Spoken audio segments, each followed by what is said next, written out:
Welcome to trending now. వానాకాలం అంటేనే వరంగల్ ప్రజలు వణికిపోతున్నారు. కిందటేడాది కురిసిన భారీ వర్షాలు, వరదల భయం నగరవాసులను ఇంకా వేడడం లేదు. ప్రతి వానాకాలంలో వరదల బారిన పడుతున్న శాశ్వత ముంపు నివారణ చర్యలను చేపట్టడంలో రేవంత్ ప్రభుత్వం విఫలమవుతూనే ఉంది. వరుసగా 2 ఏళ్ల నుంచి నగరం ముంపునకు గురవుతున్న కాంగ్రెస్ ప్రభుత్వం, స్థానిక ప్రజాప్రతినిధులు, బల్దియా అధికారులు నిర్లక్ష్యం వీడడం లేదు. దీనిపై పూర్తి సమాచారం మా వరంగల్ ప్రతినిధి రవికాంత్ ద్వారా తెలుసుకుందాం.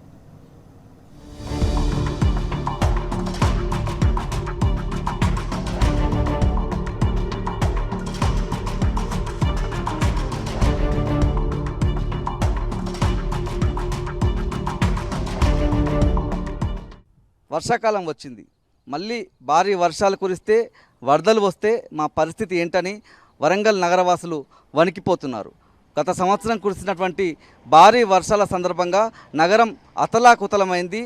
సీఎం రేవంత్ రెడ్డి ఈ ప్రాంతాన్ని సందర్శించి నగరం వరద ముంపున గురి కాకుండా శాశ్వత నివారణ చర్యలు చేపడతామన్నటువంటి హామీలు ఇచ్చి సంవత్సరం గడుస్తున్నా కనీసం నాలాల్లో ఉన్న గుర్రపు డెక్క, ప్లాస్టిక్ వ్యర్థాలను కూడా తొలగించినటువంటి సందర్భం. వరంగల్ నగరవాసులను వెంటాడుతున్న ముంపు భయం మీద టీ న్యూస్ అందించేటువంటి గ్రౌండ్ రిపోర్ట్ ద్వారా తెలుసుకుందాం.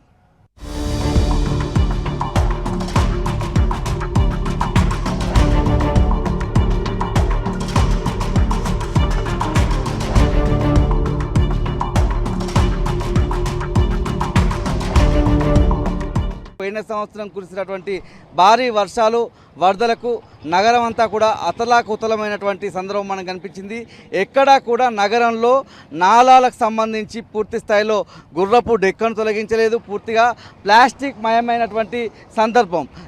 సాలిడ్ వేస్ట్ మేనేజ్మెంట్ అంతా కూడా వేస్ట్ అంతా కూడా పూర్తి స్థాయిలో నాలాల్లో నిండిపోయినటువంటి సందర్భం. ఒకవైపు గుర్రపు డెక్క, మరోవైపు ప్లాస్టిక్ వ్యర్థాలతో నాలాలన్నీ కూడా నిండిపోయినటువంటి సందర్భంలో నగరం మరొకసారి వరద ముంపుకు గురయ్యేటువంటి సందర్భం ఖచ్చితంగా కనిపిస్తూ ఉంది. ప్రస్తుతం మనం ఉంది వరంగల్ నడిబొడ్డున ఉండేటువంటి బొందివాగు నాల. మనతో పాటు స్థానికులు ఉన్నారు. ఈ బొందివాగు నాలకు సంబంధించినటువంటి శాశ్వతమైనటువంటి పరిష్కారం కోసం ఏం చెప్తారు, ఈ సంవత్సర కాలంలో జరిగినటువంటి పనుల గురించి కూడా ఏం చెప్తారు?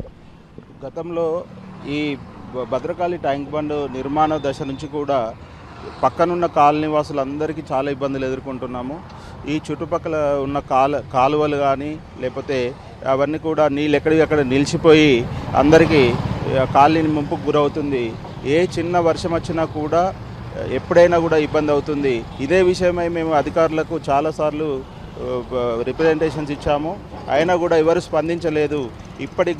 ఇప్పటికైనా శాశ్వత పరిష్కార దిశగా వెళ్ళి అందరు అధికారులు ముందుకొచ్చి దీన్ని చర్య తీసుకోవాలని చెప్పి కోరుకుంటున్నాము. మాది ఇక్కడ పక్కన కాలనీ, బృందావన కాలనీ మాది. ఇదే ఏరియా. మేము ఇక్కడ ఇల్లు కట్టుకుని దాదాపు ఒక 15 సంవత్సరాలు అవుతుంది. అప్పంచాలి కూడా అధికారుల చుట్టూ మరియు ప్రధాన నాయకుల చుట్టూ తిరుగుతూనే ఉన్నాము.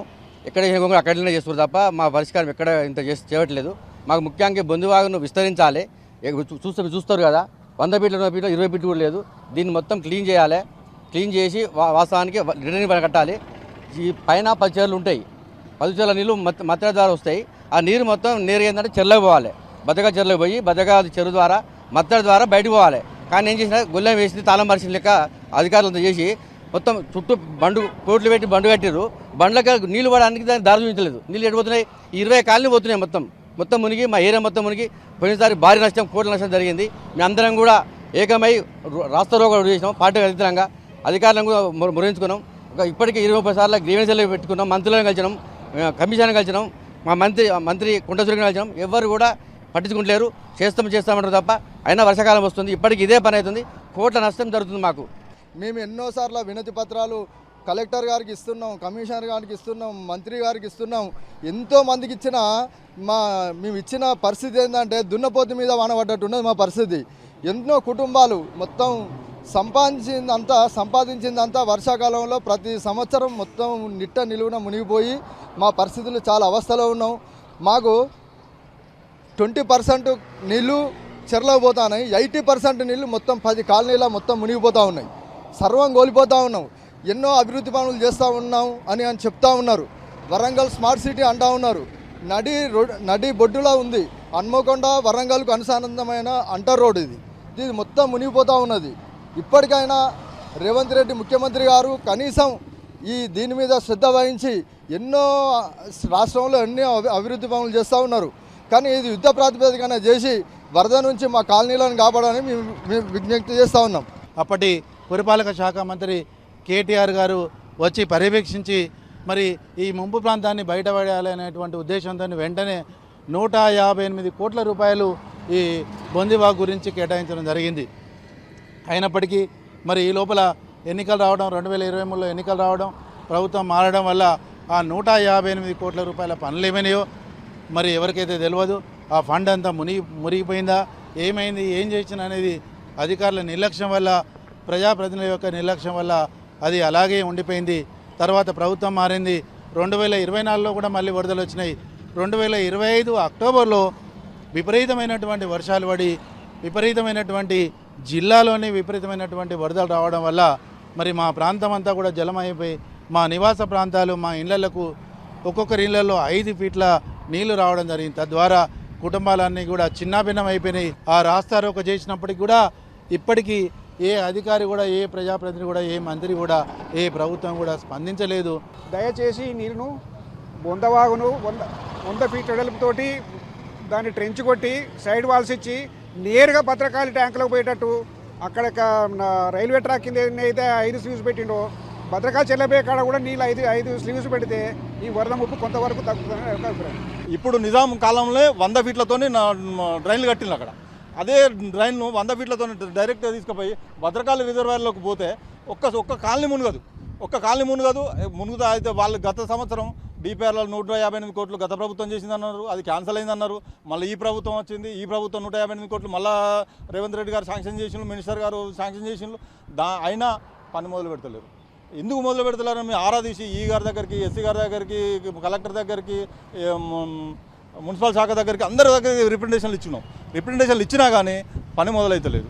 ఎందుకు మొదలైతలేదు ఆరాధిస్తే ఈఎల్సీ దగ్గర పెండింగ్ ఉన్నదంట. నిన్న పేపర్లలో న్యూస్లలో చూసినాం. కాలువ చూడండి ఒకసారి. కాలువ ఎంత చిన్నగా అయిపోయిందో. 100 ఫీట్లు ఉన్న కాలువ 20 ఫీట్లకు వచ్చింది. 20 ఫీట్ల నీళ్లు ఎక్కడ పోతే కాలనీలలో మునుగుతున్నాయి. దయచేసి మమ్మల్ని ఈ సంవత్సరం కాపాడండి. ఏ బడ్జెట్ అయితే అలాట్ చేయబడ్డదో ఆ బడ్జెట్ను పూర్తిగా ప్రజల కొరకు ఉపయోగించినట్లయితే ఈ బొందివాగు నాల వెడల్పు పూర్వమే ఎంత ఉండెనో అదే లెక్కల ప్రకారంగా కనుక దాన్ని వెడల్పు చేస్తే ఇప్పుడు ప్రజలకు, మాకు, భద్రకాళి బండ్కు అందరికీ ఉపయోగపడుతుంది. కాబట్టి ఈ భద్రకాళి బండి నిర్మాణంలో కూడా మిగతా కాలువలు సరిగ్గా లేకుండా ఈ సెట్టర్స్ వేయకుండా ప్రజలను ముంపు చేయటము ప్రధానము. భద్రకాళి బండ ప్రజల యొక్క ఎగ్జిస్టెన్సా, ప్రజల ఉన్నతిని ప్రజలే కనుక మనుగడ లేకపోతే భద్రకాళి బండు కూడా ఉండి ఏమి లాభము? శాశ్వత ప్రాతిపదికన పూర్తి స్థాయిలో బొందివాగు నగర్కు సంబంధించినటువంటి నాలా నిర్మాణాన్ని కావచ్చు, ఇక్కడ రిటైనింగ్ వాల్ కావచ్చు పూర్తి చేయాల్సినటువంటి అవసరం రాష్ట్ర ప్రభుత్వం మీద ఉందన్నటువంటి అంశాన్ని ఇక్కడ ఉన్నటువంటి కాలనీ వాసులంతా కూడా గుర్తు చేస్తున్నటువంటి తీర్మానం కనిపిస్తూ ఉంది. వరంగల్ నగరం భారీ వర్షాలు వచ్చి వరదలకు గురైతే పరిస్థితి ఏంటి?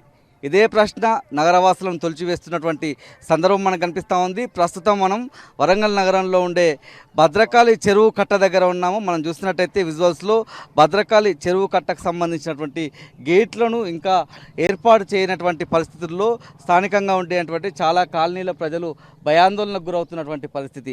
ఈ చెరువు కట్ట దగ్గర ఉండేటువంటి ఈ గేట్ల నిర్మాణం జరగకపోవడంతో ఈ వరదంతా కూడా ఒకసారి చెరువులోకి వచ్చేటువంటి వరదంతా ప్రస్తుతం మనం చూసేటువంటి ఈ కాల్వ ద్వారా ఎదురుగా ఉండేటువంటి కాలనీలు పూర్తిగా నీట మునిగేటువంటి ప్రమాదం కనిపిస్తూ ఉంది. గత వానాకాలం సీజన్లో భారీ వర్షాలు వచ్చినటువంటి క్రమంలో కాపువాడ కావచ్చు, అలంకార్ జంక్షన్ కావచ్చు, అలంకార్ ప్రాంతం కావచ్చు, పూర్తి స్థాయిలో ఇక్కడ ఉన్నటువంటి రంగంపేట, కాకతీయ కాలనీ, ఈ ప్రాంతాలన్నీ కూడా పెద్దమ్మగడ్డ వరకు పూర్తిగా ఈ ప్రాంతాలన్నీ కూడా ఆ ప్రాంతాల ప్రజలంతా కూడా ఇబ్బందులు పడ్డటువంటి పరిస్థితి మనకు కనిపిస్తూ ఉంది. మరొకసారి భద్రకాళి చెరువు నిండితే పరిస్థితి ఏంటని లోతట్టు ప్రాంతాల ప్రజలంతా కూడా భయాందోళనకు గురవుతున్నటువంటి సందర్భం. ఏదైతే భద్రకాళి చెరువు కట్టకు సంబంధించినటువంటి ఈ గేట్లను ఏర్పాటు చేయకుండా పూర్తిగా అక్కడ ఒక మట్టి పోసే ఉండేటువంటి విజువల్స్ కూడా మనం విజువల్స్లో చూడొచ్చు. పూర్తిగా ఆ వరద తాకిడి కిందికి రాకుండా ఒక మట్టి కుప్ప పోశారు. నీటికి పళ్ళ మెరుగు తప్ప ఇట్లాంటి ఏది అడ్డంకిగా ఉన్నా దాన్ని వరదలో కలుపుకపోవడం అనేది నీటికి ఉండేటువంటి ప్రధానమైనటువంటి లక్షణంగా ఉంటుంది. ఆ మట్టి కుప్ప భారీ వరదలు వస్తే ఆ మట్టి కుప్ప ఉండదు. పూర్తి స్థాయిలో లోతట్టు ప్రాంతాలన్నీ కూడా మళ్ళీ జలమయమయ్యేటువంటి ప్రమాదం అయితే మనకు పొంచి ఉన్నట్టుగా మనం అర్థం చేసుకోవచ్చు. గత 40 సంవత్సరాలకు వెళ్ళి ఈ కాపాలో మేము నివసిస్తున్నామండి. ఏ రోజు లేని వరద ఈ 2-3 సంవత్సరాలకు వెళ్ళి భారీ ఎత్తున వస్తున్నాయి. ముఖ్య కారణం ఏమిటంటే మన భద్రకాళి చెరువు అనేది చాలా పెద్దది. దాన్ని ఏం చేశారంటే మెడిప్లేస్ హాస్పిటల్ ఉంది కదా, హంటర్ రోడ్ నుంచి మొదలు పెడితే న్యూ షాంపేటలో మన సంతోషమత గుడి, గోల్డెన్ ఓక్ school, Greenwood school, railway station దాకా నీళ్ళు తాకేది సార్. ఎప్పుడైతే వీళ్ళు ఈ అన్ని గవర్నమెంట్ ప్రజాప్రతినిధులు ఏం కబ్జా స్టార్ట్ చేసిండ్రో దాంతో చెరువు అంతమైంది. పెద్దగా ఉన్న చెరువును చాలా చిన్న చేసిళ్ళు. రంపుగా ఉన్న పెద్ద రంపున్న చెరువును బిందెలా చేసింది సార్. దీనివల్ల చెరువు బాగా నిండిపోతుంది. ఆ వరదకు గురై ఆ నిల్వ ఉంటలేవు. ఈ చెరువు అనేది గొలుసుకట్టు చెరువులు అన్నమాట. ఒకదాని నుంచి ఒకటి వచ్చే చెరువులాగా కట్టేళ్ళు అప్పుడు కాకతీయ సామ్రాజ్యంలో కట్టేళ్ళు. ఆ చెరువులో ఉన్న ప్లేస్ని అంతా వీళ్ళు కబ్జా చేసే వరకు ఆ నీళ్ళు ఎటు పడతాడు పోకుండా ఇట్లాంటి చెల్లగలుగుతున్నాయి. ఈ చెరువు అనేది ఫ్లోటింగ్ లోతుని తక్కువ చేసే వరకు, చెరువు చిన్న చేసే వరకు ఏమైందంటే ట్యాంక్ బండ్ పేరు మీద అట్లా కొంచెం కబ్జా చేసిళ్ళు. ఇటు మొత్తం అదని చెప్పి మొత్తం సగం కబ్జా చేసిళ్ళు, సగం ఉంచిళ్ళు. ఆ సగంలో నీళ్ళు ఎక్కువ వచ్చే వరకు ఫ్లోటింగ్ ఎక్కువ పెడతారు. తర్వాత ఏం చేసిళ్ళు, దీన్నేమో పెద్ద సుందరీకరణ చేస్తామని చెప్పి చెరువునంతా గేట్ల ఉన్న కట్టనంతా గులగొట్టిళ్ళు. 100 గంటి కట్ట ఉండే. ఏ రోజు మాకు వాటర్ రాలేదు. ఆ కట్ట గులగొట్టి ఏమో చేస్తామని చెప్పి వీళ్ళు చెప్పి ఒక 2 సంవత్సరాలకు వెళ్ళి ఆ గేట్లు పెడతామని చెప్పి చేసి చూడండి ఆ గేట్లను పెట్టకుండా ఏం చేసి పోయిన సంవత్సరం గులగొట్టి అదే పోయి దగ్గర 2000 కుటుంబాలు నష్టపోయినాయి. మన సీఎం సాబ్ వచ్చిండు, పోయిన సంవత్సరం సెప్టెంబర్లో వచ్చిండు. వచ్చి మేము ఎట్లా ఈ సంవత్సరంలోపు చేయిస్తామని చెప్తామని చెప్పి అన్నాక సీఎం మాట కూడా బేఖతరు చేస్తారు మన ప్రజాప్రతినిధులు. ఈ అధికారులు కూడా ఏం చేస్తారో తెలుస్తలేవు, ఎవరు పట్టించుకుంటలేరు. మాకున్న కాలనీ 100 ఫీట్లు ఉన్న కాలనీ 100 ఫీట్లు ఉన్న వాగును 15 ఫీట్లు కుదించింది సార్. ఇది తక్షణమే కొంచెం వెడల్పు చేసి మాకు తగిన సహాయం చేయగలరు. లేనిచో మళ్ళీ 2000 కుటుంబాలు కలుషితమైతే గంగలో కలిసిపోతాయి. గత 3-4 ఏళ్ళ కాంచి ఏ టైంలో ఏ వరద వచ్చి మమ్మల్ని ముంచేస్తో తెలియక స్థానికులం అందరం బయట కూర్చుంటున్నాము. ఇట్లా 4 ఏళ్ళ కాంచి ఇదే పరిస్థితి ఉంది. ఇదివరకు ఎప్పుడూ లేకుండే. ఈ భద్రకాళి గుడిని చెరువు ఆక్రమించుకొని అన్ని ఇండ్లు, మెడికల్ హాస్పిటల్స్ అన్నీ పడుతుంటే అది కుదించుకొని ఇంతవరకు కొద్దిగా ఇచ్చే వరకు ఆ నీళ్ళన్నీ ఎక్కువైపోయి ఇళ్లలో చేరుతున్నాయి. కనుక ప్రభుత్వం ఎంబడే చొరవ తీసుకొని మా యందు దయచేల్చి తక్షణ ఏర్పాటు చేయగలరు. మెయిన్గా కాపువాడ ప్రజలైతే చాలా నష్టపోతున్నారు సార్.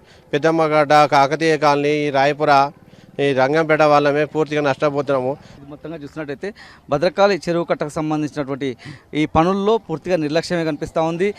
గేట్లను ఏర్పాటు చేయకపోవడం వల్ల లోతట్టు ప్రాంతాలన్నీ కూడా మరొకసారి జలమయమయ్యేటువంటి ప్రమాదం మాత్రం దగ్గరలో పొంచి ఉంది. భారీ వర్షాలు వరదలు వస్తే మాత్రం లోతట్టు ప్రాంతాలైనటువంటి భద్రకాళి చెరువు కింద ఉండేటువంటి ప్రాంతాలు అయితే ఏవైతే ఉన్నాయో కాపువాడ కావచ్చు, అలంకార్ కావచ్చు, పూర్తిగా చాలా కాలనీలు కూడా వరంగల్ నగరానికి సంబంధించి మునిగిపోయేటువంటి ప్రమాదమే మనకు కనిపిస్తూ ఉంది. ప్రజలంతా కూడా ఒక భయాందోళనలో ఉన్నారు, వణికిపోయేటువంటి సందర్భం అయితే మనకు స్పష్టంగా కనిపిస్తుంది. కేసీఆర్ ప్రభుత్వ హయాంలో వరంగల్ నగరానికి శాశ్వత ముంపు నివారణ కోసం 250 కోట్లతో చేపట్టిన పనులు ఇప్పటికీ పూర్తి కాలేదు. దీంతో ఈసారి భారీ వర్షాలు పడితే కాలనీలు మునిగిపోవడం ఖాయం. వరంగల్ నగర ప్రజల ఆందోళన కూడా ఇదే.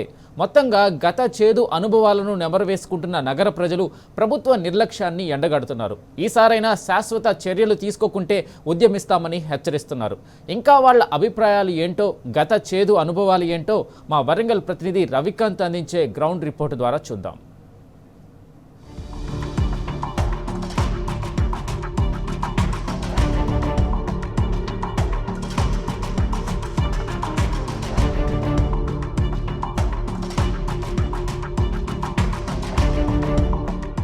పోయిన ఏడాది కురిసినటువంటి భారీ వర్షాలు, వరదలకు నగరంలోని అనేక కాలనీలు నీట మునిగినటువంటి పరిస్థితి. ప్రధానంగా ఇక్కడ ప్రజాప్రతినిధుల నిర్లక్ష్యం స్పష్టంగా కనిపిస్తూ ఉంది.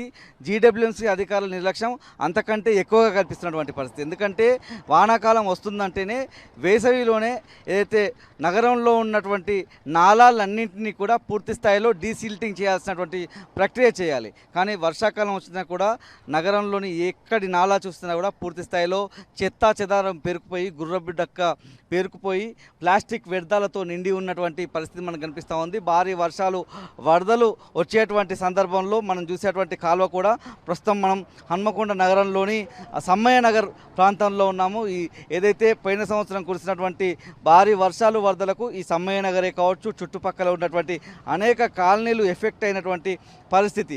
అంత పెద్ద ఇళ్లకు సంబంధించినటువంటి ప్రజలు కొంతమంది ఉన్నారు, స్థానికులతో మాట్లాడించే ప్రయత్నం. మళ్ళీ భారీ వర్షాలు వరదలు వస్తే పరిస్థితి ఏంది, ఎక్కడ వేసిన గొంగలి అక్కడే అనే చందంగా చెత్తాచెదరం అంతా కాలువల్లో పేరుకుపోయినటువంటి సందర్భంలో ప్రభుత్వానికి కావచ్చు, అధికారులకు కావచ్చు ఏం సూచన చేస్తారు మీరు? మోర్లన్నీ జామ్ అయినా మున్సిపాలిటీ అధికారులు కూడా వచ్చి ఇది మొత్తం క్లీన్ చేసి నీట్గా చేస్తే మాకు వాటర్ ప్రాబ్లం ఉండదు. ముందు విపత్తు రాకముందుకే జాగ్రత్త పడే అధికారులు దీన్ని నిర్లక్ష్యం చేయకుండా ముందుకు తీసుకుపోవాలని మేము మనస్ఫూర్తిగా సమ్మయ్య నగర్ నుంచి వేడుకుంటున్నాం. లాస్ట్ ఇయర్ గేట్ల వల్ల ప్రాబ్లం వచ్చింది. ఇప్పుడు ఆ గేట్లు తీసి ఉండడం వల్ల ఈ నాలాలు క్లీన్ చేసేది ఉంటే ఎక్కడికక్కడ వాటర్ సాపుకి వెళ్ళిపోతాయి. ఇప్పుడు ఈ నాలాలు సాపు లేకపోవడం వల్ల ఈ వర్షాలు వస్తే ఈ నాలాలు తీయకపోతే వర్షాలు వస్తే మళ్ళీ జామ్ అయ్యే పరిస్థితి ఉన్నది. ఈ నాలాలు సాపు చేసి చెత్త చెదారం క్లీన్ చేస్తే కొంచెం వాటర్ వచ్చినట్టు వెళ్ళిపోయే పరిస్థితి ఉంటుంది. ఇంత పెద్ద వరద వస్తే ఈ రోజు వరకు కూడా సంవత్సరం ఈ రోజు వరకు కూడా ఒక్క కాలువను కూడా పైపైన కూలిపోయిన దాన్ని ఒక్క సెంటు తట్ట మట్టి కూడా బయట మోయలేని పరిస్థితి. ఇప్పుడు రోడ్ అంతా కొట్టుకుపోయింది, ఇప్పటికీ అట్లే ఉంది. అంటే అధికారుల నిర్లక్ష్యం అనేది క్లియర్గా ఇప్పుడు కనబడుతుంది.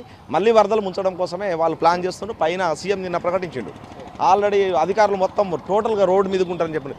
ఏ అధికార రోడ్ కాదు, మళ్ళీ ముంచడం కోసం చేస్తున్నారు. పైన చెప్పే మాట ఒకటి ఉంది, కింద చేసే వాళ్ళ పని ఒక రంగు ఉంది. ఈ మున్సిపాలిటీ ఏర్పడినప్పటి నుండి కమిషనర్ ఇన్ఛార్జితో నడిచిన పరిపాలన ఎక్కడ చూడలేదు మేమైతే ఇక్కడ స్థానిక ప్రజలుగా. వెంటనే ఫస్ట్ కమిషనర్ నియమించాలి. ఎవరు తప్పు చేసిన అధికారిని ఈ జిల్లా నుండి ట్రాన్స్ఫర్ చేయాలి. వరదలకు కొట్టుకుపోయినటువంటి వాళ్ళకి నష్టపరిహారం ఇవ్వాలని చెప్పేసి ప్రభుత్వాన్ని ప్రజలందరూ వేడుకున్నారు. అసలు వాళ్ళు ఇచ్చింది తెలుసా, 30% ఇచ్చారు. ఇంకా దాదాపుగా 75% మంది జనానికి ఎక్కడ కూడా డబ్బులు రాలేదు. సర్వే చేసుకున్నారు, తనకు ఎవరు అనుకూలంగా ఉన్నారో వాళ్ళ పేరు రాసుకున్నారు, వాళ్ళ అకౌంట్లో డబ్బులు వేశారు. అది చాలా ఘోరమైన విషయం. పోయినసారి ఫస్ట్ వర్షాలు వచ్చి మొత్తం ఇళ్లకు నీళ్ళు వచ్చినాయి. అన్నీ చాలా ఇబ్బంది పడ్డాం. ఒక వారం రోజులు తిండి, ఒక 2 రోజులు అయితే తిండి కూడా లేదు. వాళ్ళే రేవంత్ రెడ్డి కూడా మా గల్లీలకు వచ్చిండు. ఇప్పటివరకు ఆ పనులు ఏం చేయలేదు. ఇప్పుడు ఇక్కడ వాటర్ వస్తే ఇప్పుడు వర్షం కొడుతుందంటే మాకు భయం వేస్తుంది. ఇక డబ్బులు మాత్రం అది కూడా సంవత్సరం 6 నెలలకు కొంతమందికి పడ్డాయి, కొంతమందికి పడడం కూడా పడలేదు. ఆ డబ్బులు కూడా అది ఆఫీస్ చుట్టూ తిరిగి వచ్చినాయి. మాకు రాలేదు డబ్బులు. నీళ్ళు వచ్చిన వాళ్ళకి రాలేదు, వట్టి వాళ్ళకి వచ్చినాయి అంతే. మా పరిస్థితి చాలా బాధాకరంగా ఉందండి. చాలా పాములు, అన్ని కుక్కలు అన్ని వాటర్లో ఫ్లో అవుతుండేది. అది ఇంట్లో పెద్ద పాములు కూడా ఇంట్లోకి వచ్చినాయండి. అప్పుడు ఇంట్లో వస్తువులన్నీ మునిగిపోయినాయి. మాకు తినడానికి కూడా ఆహారం లేదు. తెచ్చేవాళ్ళు కూడా ఇబ్బందికరంగా తెచ్చిండు, తల మీద పెట్టుకొని. మెడ వరకు వచ్చినాయి నీళ్లు. ఏ పని కానీ సీఎం వచ్చింది కానీ ఒక్క పని కూడా కాలేదు మాకు ఇక్కడ. మాకేంటంటే ఎంత తొందరగా మాకు గేట్లు పెట్టేసి అది తొందరగా చేసేస్తే ఈ నెక్స్ట్ ఇయర్ నుంచి మేము హ్యాపీగా ఉంటామని మాకు మనమే. పురాతన వాడ ఎప్పుడు మాకు వాటర్ రాలేదు. కాకపోతే ఈ చెరువు మరమ్మతు అని చెప్పి ఆ కట్ట ఇట్లా దింపడం వల్ల ఈ 2 times వచ్చినాయి. మళ్ళీ ఈసారి వర్షం పడితే 3 times అవుతుంది. చెరువు ఎటువంటి పనులు చేయట్లేదు. అప్పుడు రేవంత్ రెడ్డి గారు వచ్చారు, ఎమ్మెల్యేలు ఎంపీలు అందరూ వచ్చిండ్రు, ట్రాక్టర్ వేసుకుని తిరిగిండ్రు. మేము వారం రోజులు ఉన్నాము, అన్ని సామాన్లు ఖరాబ్ అయిపోయినాయి. నామకావస్థ వచ్చిండ్రు, పోయిండ్రు. వాళ్ళు ఎటువంటి పనులు జరగలేదు. మళ్ళీ అల్లకెళ్ళి మట్టి కూడా దిగలేదు. చెరువు పనులు కాలేదు, కట్ట పనులు కాలేదు, ఏవి కాలేదు. మా పరిస్థితి ఆందోళనకరంగా ఉన్నది. ఇక్కడి నుంచి వెళ్ళి మనం నీళ్ళు పోయే ప్రోగ్రామ్ అనేది కరెక్ట్గా జరగట్లేదు. ఎందుకంటే నాళాలన్నీ కంప్లీట్గా మూర్చుకుపోయాయి. ప్లస్ ఇంకోటి ఏంటంటే కరెక్ట్గా దాన్ని లోతు తీయకుండా కూర్చునేసరికి ఆ నీళ్ళు ఎంత దూరం ప్రవహించాలో పోయించకుండా అది మునిగి బయటకు వచ్చేసి అందులో నుంచి బయటకు వస్తున్నాయి వాటర్. అది దానికి సరిపోయేంత వెడల్పు తీసి దానికి సరిపోయే మరమ్మతులు చేస్తే మాత్రమే ఈ నీళ్ళు బయటికి వెళ్ళిపోతాయి. అవి ముంగటి నుంచి ఇక్కడ దాకా ఆగుకుంటూనే వస్తున్నాయి. అందువల్ల ఇది చేయాలని చెప్పి కోరుకుంటున్నాం. శాశ్వత పరిష్కార మార్గం అంటే చెరువును మొత్తం పూర్తిగా తీసి బయట నుంచి వచ్చే వాటర్ చెరువులోకి రాకుండా, ఇప్పుడు ఇవి కడుతున్నారు కదా ట్యాంక్ బండ్ అని, అట్లా కట్టి ఓన్లీ వర్షం నీరు వస్తే అంత ప్రవాహం ఉండదు. తర్వాత ఇంకో మెయిన్ రీజన్ ఏంటంటే ఈ కాలువ చివరిలో మీరు చూడండి, పోయి ఇప్పుడు ఎక్కడ మెయిన్ రోడ్ మీద చూడండి, సత్యసాయి బాబా టెంపుల్ పక్కన ఇగో ఇల్లెత్తు బొరంగట్టు. ఇప్పుడు గవర్నమెంట్ గేట్లు పెట్టకపోతే మాత్రం ఈసారి కూడా మా పరిస్థితి అదే. చాలా దీనంగా ₹1,00,000 1,20,000 వస్తువులు పోతే 15,000 వేసిండ్రు. 15,000 వేసిండ్రు. ముఖ్యమంత్రి గారు వస్తే కూడా ఏం కాలే. ఇట్లాంటి వాటికి శాశ్వత పరిష్కారం కావాలి. వచ్చి ఏదో తూతుమంత్రంగా చేసిపోతే కాదు. వర్షాలు వస్తున్నాయంటే మళ్ళీ జీడబ్ల్యూఎంసీ పరిధిలో ఉండేటువంటి అనేక కాలనీల ప్రజలు భయాందోళనకు గురవుతున్నటువంటి సందర్భం కనిపిస్తూ ఉంది. గత సంవత్సరం డక్ట్ గేట్లు ఏవైతే ఉన్నాయో బీఆర్ఎస్ ప్రభుత్వంలో ఏర్పాటు చేసినటువంటి గోపాల్పూర్ ఆ రోడ్లో పూర్తి స్థాయిలో 100 feet రోడ్డు అంటూ ఉంటాము. ఆ 100 feet రోడ్లో ఏర్పాటు చేసిన డక్ట్ గేట్లు ఓపెన్ చేయకపోవడం వల్ల, ఆ నిర్లక్ష్యం వల్ల నగరం మునిగినటువంటి పరిస్థితి హన్మకొండ నగరానికి సంబంధించి. మరోవైపు వరంగల్ నగరం కూడా పూర్తి స్థాయిలో బొందివాగు నాలా, మరోవైపు భద్రకాళి చెరువుకు సంబంధించినటువంటి ఆ ప్రాంతం అంతా కూడా మునిగిపోయినటువంటి సందర్భం మనకు కనిపించింది. ఈసారి వరదలు వస్తే పరిస్థితి ఏంటని మరొకసారి ప్రజలంతా కూడా భయాందోళన వ్యక్తం చేస్తున్నారు. నగరంలో ఉండేటువంటి నాణాలన్నీ కూడా చెత్త చెదారం, ప్లాస్టిక్ వ్యర్థాలు, గుర్రపు డెక్కతో నిండిపోయినటువంటి సందర్భంలో మనతో పాటు మాట్లాడడానికి దాసే వినయ్ భాస్కర్ గారు, ప్రభుత్వం మాజీ చీఫ్ గారు ఉన్నారు. సార్, ఏం చెప్తారు అసలు నగరానికి సంబంధించి 2022లో వరదలు వచ్చినప్పుడు కేటీఆర్ గారు వచ్చినటువంటి పరిస్థితి, అప్పుడు ఏం ప్రణాళికలు చేశారు? ఇప్పటి వరకు ఇంకా ప్రజలంతా కూడా ఇబ్బందుల్లో ఉండేటువంటి సందర్భంలో కాంగ్రెస్ ప్రభుత్వం ఏం చేస్తుందంటే ఏం చెప్తారు? గతంలో కూడా బహుశా 2020లో వరదలు వచ్చినప్పుడు ఆ రోజు దేశంలో ఎక్కలేని విధంగా ఇక్కడ వర్షపాతం నమోదైంది. ఆ సందర్భంలో కొన్ని లోతట్టు ప్రాంతాలంతా కూడా మరి జలదిగ్బంధం అయితే వెంటనే ఆనాటి మరి మున్సిపల్ శాఖ మంత్రి వర్యులు కేటీ రామారావు గారు ఇక్కడికి వచ్చి క్షేత్రస్థాయిలో అంతా కూడా చూసి సుమారు ఒక 350 కోట్లతోని ఒక నిర్దిష్టమైనటువంటి ప్రణాళికతోని నాలాలన్నీ కూడా వైడనింగ్ చేసి రివిట్మెంట్ చేసి ఈరోజు ఎక్కడ కూడా లోతట్టు ప్రాంతాలు రాకుండా చర్యలు చేపట్టాలని చెప్పి ఆ రోజు మరి అన్ని డిపార్ట్మెంట్స్తో కోఆర్డినేషన్ చేసి మరి అన్ని శాఖలతోని రివ్యూ చేసి వెంటనే పనులు చేయడం జరిగింది. సరే, ఒకరోజు అభివృద్ధి అనేది నిరంతరం జరిగే ప్రక్రియ. అందులో భాగంగా మరి కొన్ని నాలాలు డెవలప్ అయినాయి, కొన్ని 100 ఫీట్ రోడ్లో మరి నాలాల కోసము తవ్విన తర్వాత పెద్ద ఎత్తున రోడ్లు కూడా నిర్మాణం చేసినాయి. అదేవిధంగా అక్కడ సమ్మయ్య నగర్లో మరి పెద్ద ఎత్తున వరదలు వస్తుంటే మరి ఆ డక్ట్స్ కూడా ఏర్పాటు చేయడం జరిగింది. ఆ గేట్లు కూడా ఎప్పుడైతే వరదలు ఎక్కువ వస్తాయో మరి లోతట్టు ప్రాంతాల్లో మునగకుండా ఆ గేట్స్ కూడా తీయాలని చెప్పి ఒక గేట్స్ కూడా ఫిక్స్ చేయడం జరిగింది. కానీ దురదృష్టవశాత్తు ఈ అడ్డగోలు హామీలు ఇచ్చి అవగాహన లేని ప్రభుత్వం వచ్చి కాంగ్రెస్ ప్రభుత్వం అంతా కూడా అవినీతిమయమైంది. ఈరోజు చూసినట్టయితే గతంలో భద్రకాళి బండ్ పైన ట్యాంక్ బండ్ కన్నా గొప్పగా ఒక 60-70 కోట్లతోని సింథటిక్ ట్రాక్ అనుకోండి, చిల్డ్రన్స్ ప్లే ఎక్విప్మెంట్ అనుకోండి, లేకుంటే సైక్లింగ్ ట్రాక్, ఈ తీరుగా బోటింగ్, ఇవన్నీ కూడా భద్రకాళి బండ్లో బ్రహ్మాండంగా మరి చేపట్టడం జరిగింది. ఈరోజు ఒక అభివృద్ధి పైన అవగాహన లేకుండా అవినీతిమయం అయ్యి ఈరోజు అన్నిట్లలో మరి తినాలని చెప్పి ఈరోజు భద్రకాళి బండును 100 ఏళ్ళ కానీ చరిత్ర గలటువంటి బండును ఈరోజు డీసిల్టింగ్ పేరిట మట్టి కుంభకోణం జరుగుతుంది. మొదట అది ఆ బ్రహ్మాండంగా 60-70 కోట్లతో జరిగిన అభివృద్ధిని అంతా కూడా ధ్వంసం చేశారు. అక్కడ బ్రహ్మాండంగా ఆ రోజు తెలంగాణ ప్రభుత్వంలో తెలంగాణ ఏర్పడిన తర్వాత చేసినటువంటి అభివృద్ధి కాంగ్రెస్ రాకన్నా ముందు వేలాది మంది పర్యాటకులు రావటం, అక్కడ జరిగినటువంటి ఒక మంచి ఆహ్లాదకరమైన వాతావరణం ఉండే, బోటింగ్ ఉండే, సైక్లింగ్ ట్రాక్ ఉండే, సింథటిక్ ట్రాక్ ఉండే, మ్యూజికల్ గార్డెన్ లాగా అనేక కార్యక్రమాలు మరి నగర ప్రజలకు ఆహ్లాదకరమైన వాతావరణం దాన్ని మొత్తం చెడగొట్టిండ్రు, ధ్వంసం చేసిండ్రు. వాకింగ్ ట్రాక్ లేదు, సైక్లింగ్ ట్రాక్ లేదు, సింథటిక్ ట్రాక్ లేదు. ఈ తీరుగా నగర ప్రజలకు ఏ వసతి లేకుండా అక్కడ చేసిండ్రు ఒకటి.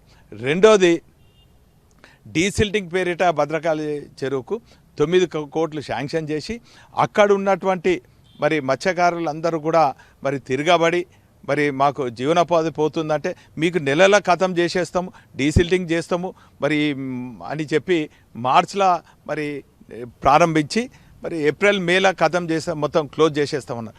కానీ ఈరోజు 9 కోట్లు అంచనాలు, ఫస్ట్ ఫేజ్లో 9 కోట్ల అంచనాలు వేసి 9 లక్షల పనులు చేసి అది మెల్లమెల్లగా చేసి ఆ రోజు ఏమన్నారు, మట్టి తీసుకుపోయిన వాళ్ళే ఐబీకి కానీ గవర్నమెంట్కి కానీ పైసలు ఇవ్వాలన్నారు.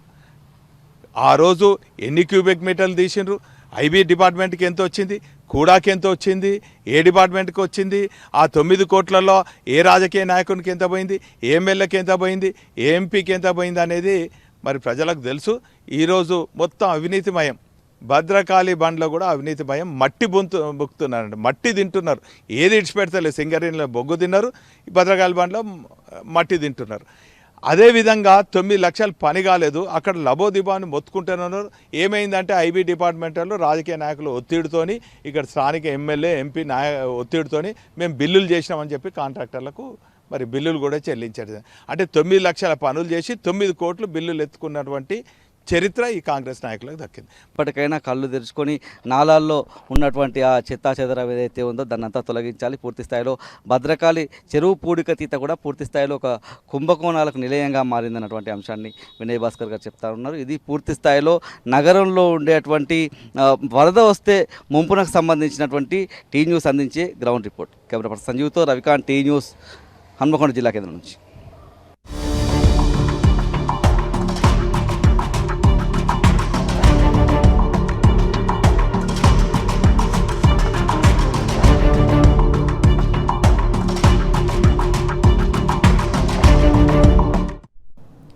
ఇది వాళ్ళ trending now. Keep watching T news.